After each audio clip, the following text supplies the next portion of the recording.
E o Santos Futebol Clube coloca mais um vexame nesses últimos anos da gestão do presidente Andrés Rueda. O Santos eliminado para o Bahia de uma forma patética. E por que eu falo patética? Porque foi incapaz de fazer um resultado positivo na Vila, foi incapaz de finalizar ao gol contra o Bahia, em Salvador e também na própria Vila Belmiro. Um Santos que não incomodou o Bahia. Um time apático, que tem medo de decidir jogos importantes. O Santos em jogos importantes fica covarde. Não sabe o que faz com a bola.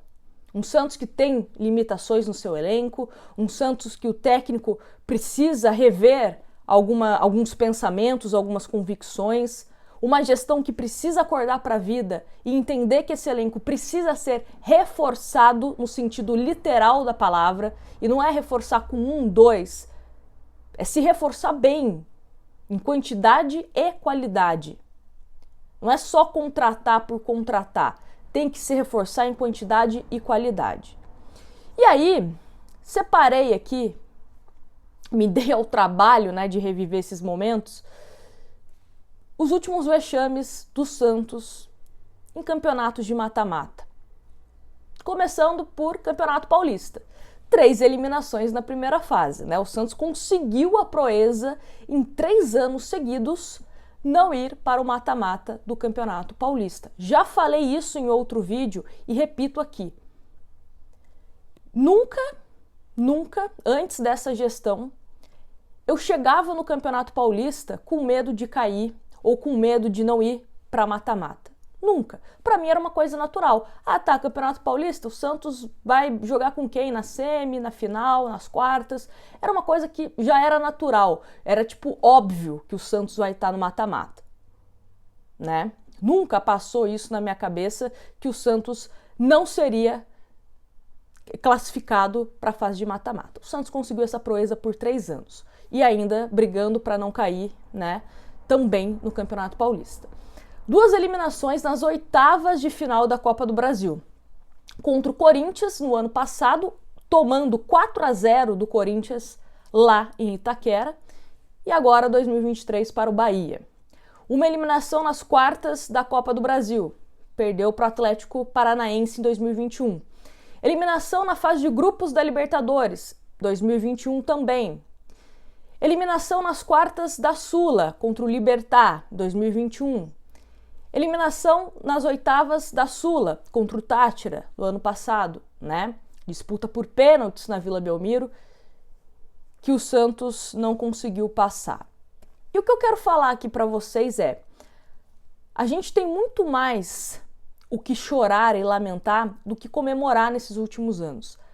É muito mais, até falo, por quem tem um canal que fala sobre Santos, tem muito mais vídeos chateada, triste, brava, do que comemorando.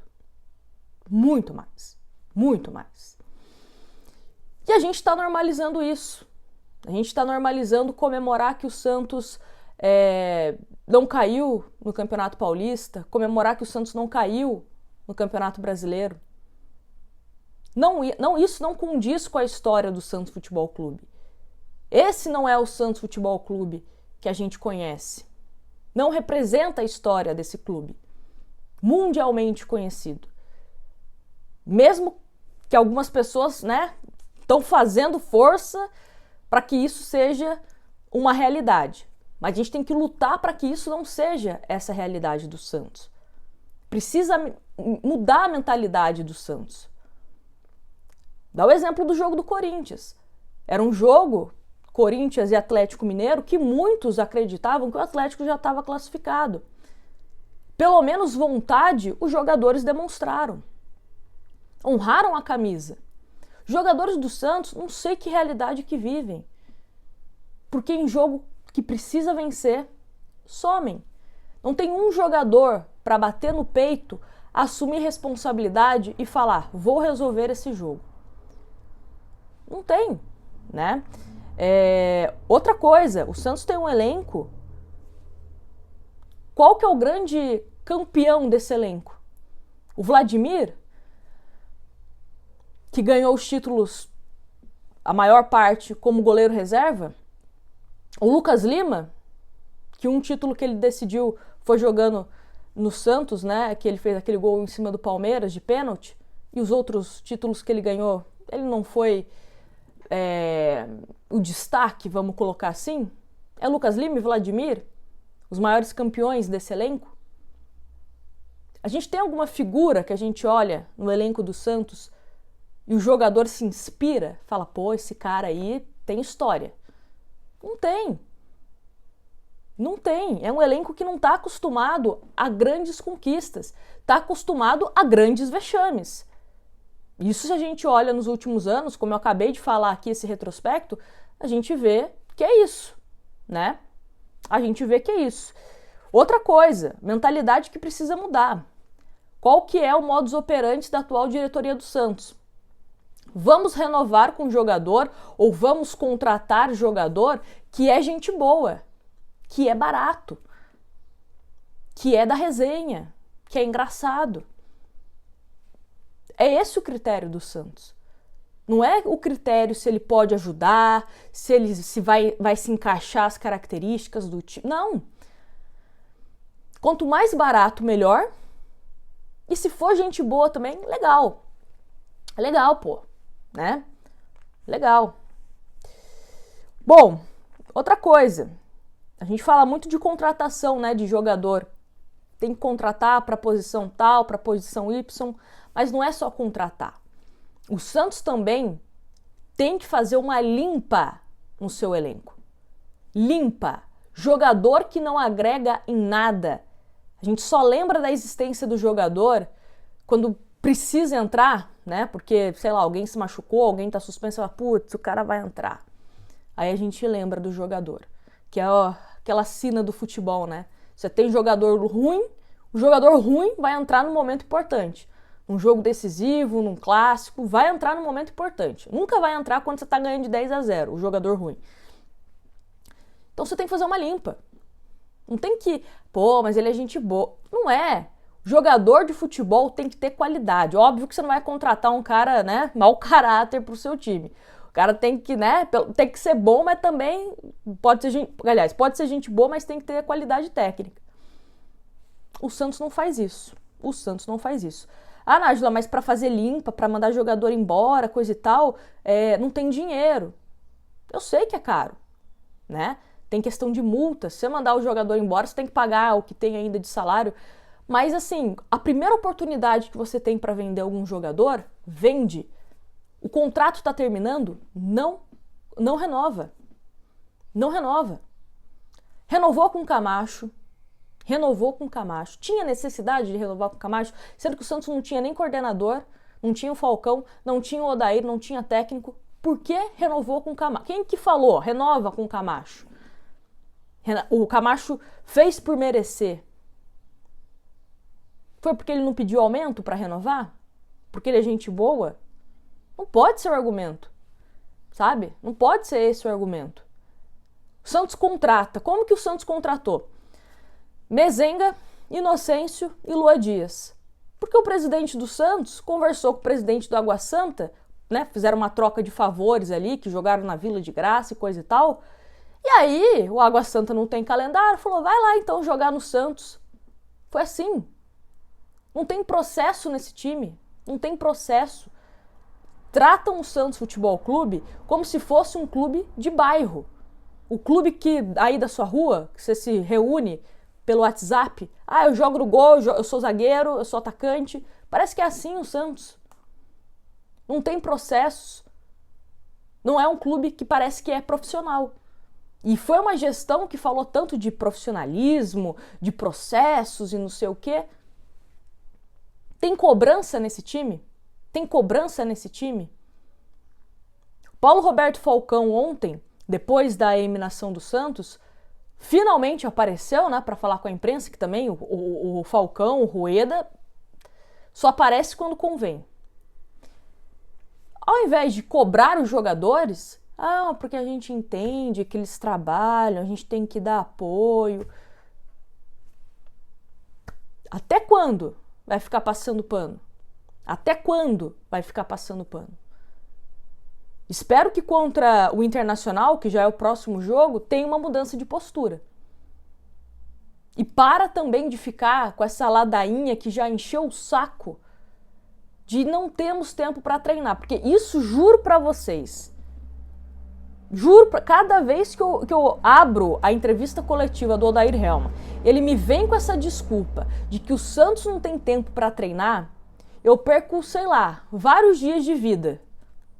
Vários dias de vida. Porque, nossa senhora, não tem tempo para treinar. O Odair Hellmann tá quase 6 meses no Santos, até um pouco mais de 6 meses no Santos, e não consegue fazer esse time jogar. Teve tempo para treinar antes do Campeonato Paulista, depois do Campeonato Paulista. Não é só o Santos que tá com esse calendário maluco. Vários times estão com esse calendário maluco. Mas só o coitado do Santos passa por problemas. É menos desculpas e mais trabalho. Assuma também os erros. Às vezes é bom a gente assumir quando a gente erra. Não tem problema nenhum. Tem problema nenhum, né? E outra coisa, toda janela de transferência, daqui a pouco começa, né, em julho, agosto, é a mesma história. O Santos precisa contratar. Calma, deixa eu beber uma água aqui, tá complicado. Tive um ataque de tosse aqui, mas voltamos à programação. Toda janela de transferência é a mesma desculpa. O Santos precisa contratar para 300 posições. Chega a janela de transferência, o Santos se empolga com um nome que a gente fala, caraca, se vier, vai ajudar. E termina com a xepa, né? Termina com o que sobrou. E a gente continua com aquela sensação de que, putz, perdemos mais uma janela de transferência onde o Santos não conseguiu contratar ninguém decente para mudar o patamar desse time. E quando a gente fala de contratação, é contratação para o time titular e contratação para o time reserva. Como eu falei, jogador ruim entra sempre em momentos que a gente não pode ter jogador ruim em campo.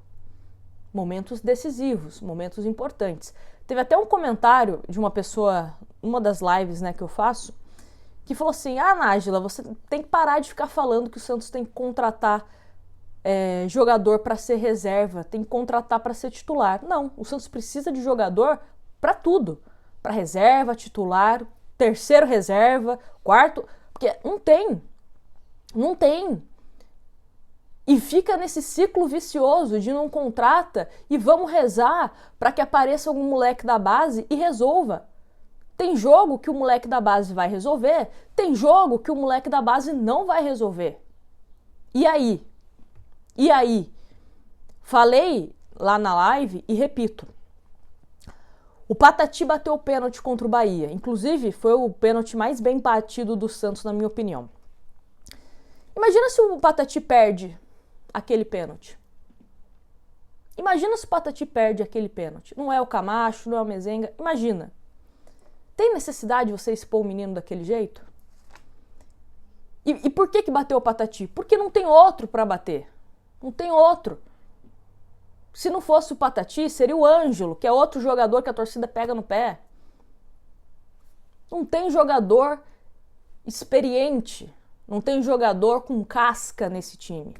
E aí tem que colocar a molecada aos leões, né? Jogadores que poderiam se desenvolver no Santos não se desenvolvem. Porque a cobrança é muito grande. A torcida não está no seu direito. A torcida quer títulos, quer vitórias, quer os moleques fazendo um monte de gol. É complicado. Eu só espero que o Santos não me faça colocar nessa listinha de vexames a Sul-Americana também. Que tá difícil, mas ainda há esperança. Tem que fazer o seu papel em casa, vencer o Nils, o Blumen, dar uma torcidinha contra ali o Audax e torcer para que a gente, pelo menos continue na Sula. E no Brasileiro também não passe por sufoco. Tá difícil, viu, gente? Tá difícil. Santos Futebol Clube precisa mudar a tua mentalidade. Essa mentalidade fracassada, perdedora, de normalizar vexames, ninguém aguenta mais. Grande abraço para vocês e até um próximo vídeo.